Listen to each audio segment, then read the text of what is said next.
पाशा पटेल साहेब आपल्यासोबत आहेत.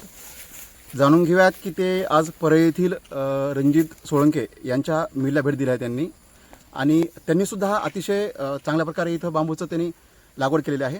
सर, काय सांगाल की खरं पाहता बांबू लागवडीमध्ये अनेक जिल्ह्यांना आपल्या माध्यमातून बांबू काय आहे, त्याचे उत्पादन काय आहेत किंवा त्याचे फायदे काय आहेत समजले आहेत, काय सांगाल? नाही, आता याने कंपाऊंड केलेली आहे बांबूची. एक गोष्ट तर पक्की आहे की खरं तर आता ह्यांच्याकडं जर समजा आंबा असता किंवा बाकीची कुठलीही फळाची जर पिकं असते तर वर्षाला आता तापमान वाढीमुळं हवेमुळं फळ पिकाला त्रास होऊ लागलेला आहे. आणि कंपाऊंड वॉल जर समजा अशी बांबूची जर झाली तर ह्याच्यामध्ये दोन गोष्टी होतात. एक तर टेम्परेचर बी रोखता येते आणि हवेची तीव्रता पण रोखता येऊ शकते, आणि खरं तर हे चांगल्या पद्धतीचं कंपाऊंड होऊ शकते. खरं तर आता कंपाऊंड जर आपण बघितलं तर वायर फिनिशिंग करण्यापेक्षा प्रत्येकाने आपल्या शेताला सजीव कुंपण जर केलं तर सगळ्यात चांगली गोष्ट आहे. का ह्याच्यात आणखीन एक जात आहे कटांग नावाची. ती कटांग जात जर लावली तर मांजरसुद्धा उंदीरसुद्धा इकडे येऊ शकत नाही, एवढी प्रचंड कुंपण ह्याची होऊ शकते. आणि त्याचा एक अत्यंत चांगला प्रयोग ह्यांनी केलेला आहे. खरं तर आता याच्यानं माणूस जात वाचणार नाही. आता बांबू हे पीक म्हणूनच आता ते घ्यावं लागणार आहे. का तर आपल्या शेतामध्ये आता तुम्ही बघितलं की यावर्षी एक दिवसामध्ये 110 मिलीमीटरपासून ते 270 मिलीमीटरपर्यंत एक दिवसात मराठवाड्यामध्ये पाऊस पडला आहे.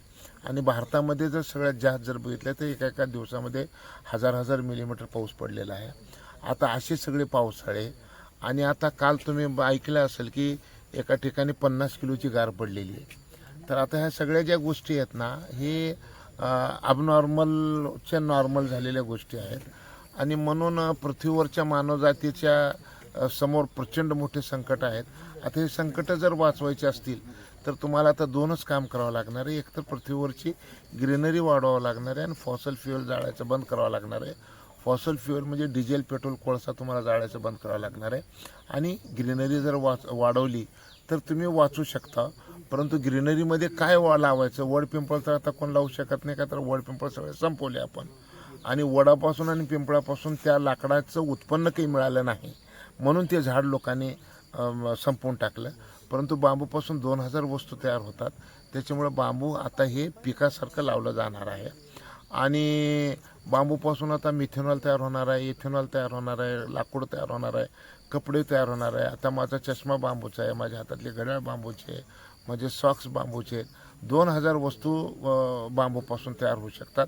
ह्याला आता थोडा वेळ लागणार आहे. आपले महाराष्ट्राचे मुख्यमंत्री देवेंद्र फडणवीस साहेबांनी आता बांबू इंडस्ट्रीयल पॉलिसी आणलेली आहे. ह्याच्यामध्ये 50,000 कोटी रुपये 5 वर्षामध्ये सरकार गुंतवणूक करणार आहे.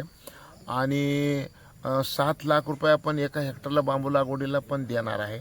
यावर्षी एशियाई बँकेकडून 4,300 कोटी रुपये बांबूच्या इंडस्ट्रीसाठी आपण देणार आहे. तर एकूण सगळं जर बघितलं तर बांबूच्या भोवती हे सगळं फिरणार आहे.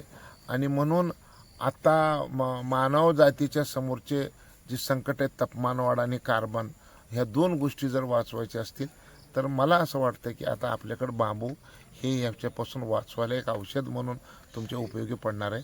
आणि ह्याची लागवड जास्तीत जास्त करावी लागणार आहे. खरं म्हणजे वाढतं कार्बन असेल, वाढती इंधनाची तूट असेल, या सर्वावरती एक उपाय म्हणजे बांबू आहे असं आपण सांगितलेलं आहे.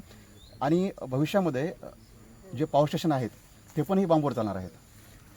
बिलकुल. आता महाराष्ट्राचे मुख्यमंत्री देवेंद्र फडणवीस साहेबांनी सांगितलेलं आहे की महाराष्ट्र शासनाचे जेवढे थर्मल आहेत ते सगळ्या थर्मलमध्ये 7% सरकारने कंपल्सरी केलेलं आहे, ते 7% वापरलं जाईल असं त्यांनी सांगितलेलं आहे. NTPC भारत सरकारचे CMD आहेत गुरदीप सिंग साहेब म्हणून. त्यांनी गेल्या वर्षी सांगितलं होतं की मी 30% बांबू वापरू शकतो थर्मलमध्ये. आता ते खाजगीत सांगतात मी 100% बांबूवर थर्मल चालवू शकतो. का तर ते आता जे बॉयलर आहे, जाळायची जी सिस्टीम आहे, त्या सिस्टीममध्ये थोडे जर चेंजेस जर केलं तर बांबू हे ज्वलनशील पदार्थ आहे एवढं तरी सूर्यप्रकाश इतकं सत्य आहे. बांबूची कॅलरिफिक व्हॅल्यू म्हणजे उष्मांक, 1 किलो दगडी कोळसा जाळल्यानंतर जेवढी वीज तयार होती तेवढंच 1 किलो बांबू जाळल्यानंतर होते. बांबूची कॅलरिफिक व्हॅल्यू बी 4000 आहे पॅलेटची, आणि दगडी कोळशाची बी कॅलरिफिक व्हॅल्यू 4000 आहे. उलट दगडी कोळसा जाळला तर 33% राख निघते आणि बांबू जाळला तर 3% राख निघते. दगडी कोळसा जाळला तर जमिनीच्या पोटामध्ये दगडी कोळशामध्ये CO2 झोपलेलं आहे, ते काढून हवेत सोडणं म्हणजे आपलं मरण आहे. का तर 350 ppm हवेत कार्बन पाहिजे, सध्या 430 ppm झाले, 450 ppm झालं तर आपली काही जगायची गॅरंटी नाही. आणि म्हणून हवेतलं कार्बन जर कमी करायचं असेल तर आता जमिनीच्या पोटातलं CO2 काढून हवेत सोडण्यापेक्षा हवेतलं कार्बन ओढून हवेत सोडायचं म्हणजे बांबू जाळायचं. म्हणजे कुठलीही जाळा, परंतु पृथ्वीवरची म्हणजे शेतातली वस्तू जाळा, असं आता सगळे जगातले शास्त्रज्ञ सांगू लागलेले आहेत. आणि 2015 पॅरिसमध्ये IPCCच्या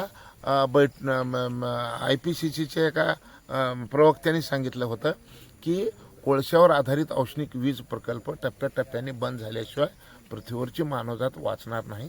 त्याच्यामुळे आपणाला हे बंद करणं ही काळाची गरज तयार झालेली आहे. ज्या पद्धतीने तुम्ही सांगितलं की तुमचा चष्मा ही बांबूचा आहे, तुमचे घड्याळ बांबूचे आहे, तुमचा सॉक्स बांबूचा आहे, म्हणजे अनेक घरेलू वस्तूसुद्धा बांबूच्या असणार आहेत. आणि या सर्ववरती उपाय म्हणजे हे बांबूच आहे. माणसाला लागणारं ऑक्सिजन असो, अन्न असो, वस्त्र असो, निवारा असो, ह्या सगळ्या गोष्टी बांबूपासून तयार होतात. आता जर तुम्ही बांबूचं घर जर बांधलं तर 30% वीज तुमची कमी जळली जाते. तुम्हाला बाकीच्या घरामध्ये जे आल्हाददायकपणा मिळतो त्याच्यापेक्षा कितीतरी पटीनं बांबूचं घर जर तुम्ही बांधलं तर त्याच्यामध्ये तुम्हाला उन्हाळ्यात बी राहता येतं, हिवाळ्यात बी राहता येतं आणि पावसाळ्यात बी राहता येते. बांबूची जर फरशी तुम्ही घरात केली तर थंडीत गरम राहते आणि गरमीत थंडी राहते. तुम्ही बांबूचं टी-शर्ट जर वापरलो तर गरमीत थंड राहते आणि थंडीत गरम राहते. अशा सगळ्या अनेक आता सगळ्या गोष्टी ही सिद्ध झालेल्या आहेत. आता ह्याच्यावर फार काही संशोधन करायची गरज नाही, का तर सगळे संशोधन ऑलरेडी जगामध्ये झालेले आहेत. हे होते पाशापडे साहेब, ज्यांचा बांबूवरती अतिशय गाढ अभ्यास आहे आणि त्यांच्या माध्यमातून अनेक जिल्ह्यामध्ये बांबू लागवड सुरू आहे. अतुल्य महाराष्ट्रासाठी कॅमेरामॅन अमोलसह नितीन ढाकणे, बीड, परळी.